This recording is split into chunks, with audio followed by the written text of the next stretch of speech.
मैं भी आंकड़ा मंगाया था कृषि विभाग से कि उर्वरक हमको आवश्यकता कितनी पड़ती है।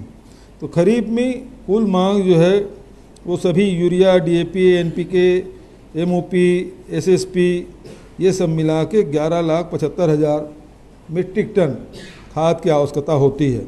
हालांकि इस साल भारत सरकार पूर्ति केवल 67% ही किया है, खासकर डीएपी में, यूरिया में 50%, एनपीके में 30% और एमओपी में 50%, एसएसपी में 22%।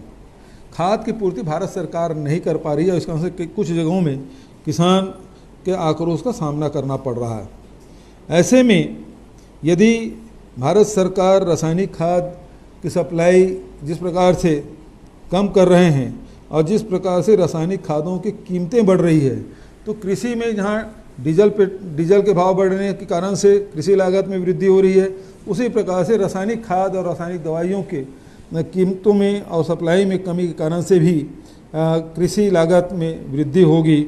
और मैं समझता हूँ कि जो वर्मी कंपोस्ट है, वर्मी खाद है और गौमूत्र से जो दवाइयाँ बनाई जा रही है, उससे निश्चित रूप से किसानों के कृषि लागत में कमी आएगी। अभी तक के जिस प्रकार से हम 9 लाख क्विंटल वर्मी कंपोस्ट हम किसानों को दे चुके हैं और हमको ज़रूरत पड़ती है 11,75,000 मीट्रिक टन रासायनिक खाद की।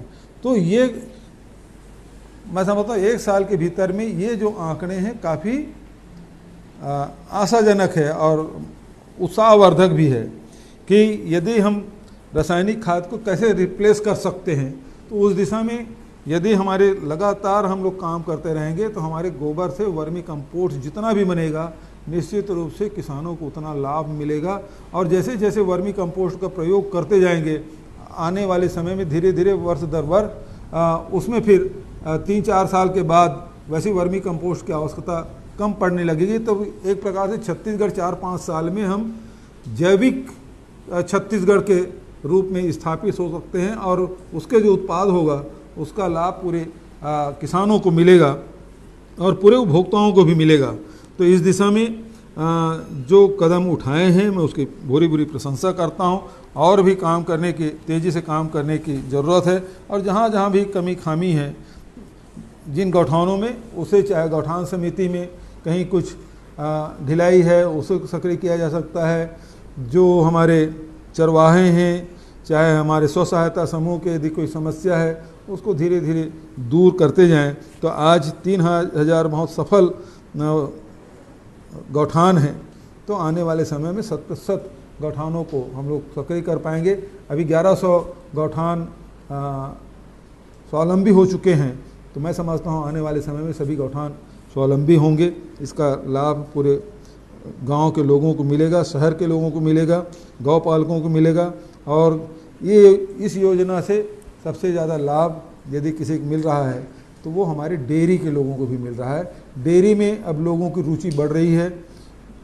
गाय और भैंसवंशी, गौवंशी और भैंसवंशी जो जानवर हैं उसकी भी संख्या हमारी छत्तीसगढ़ में बढ़ती जा रही है। तो जिस प्रकार से खेती में लोगों को रुझान बढ़ा है, उसी प्रकार से डेयरी में भी इस योजना के माध्यम से लोगों का रुझान बढ़ते जा रहा है। और ये बहुत ही शुभ संकेत है कि छत्तीसगढ़ में इस प्रकार से गतिविधियां संचालित हो रही है, जिसका लाभ छत्तीसगढ़ के लोगों को मिलेगा और छत्तीसगढ़ को मिलेगा। बहुत बहुत धन्यवाद। जय हिंद, जय छत्तीसगढ़, जय जोहार।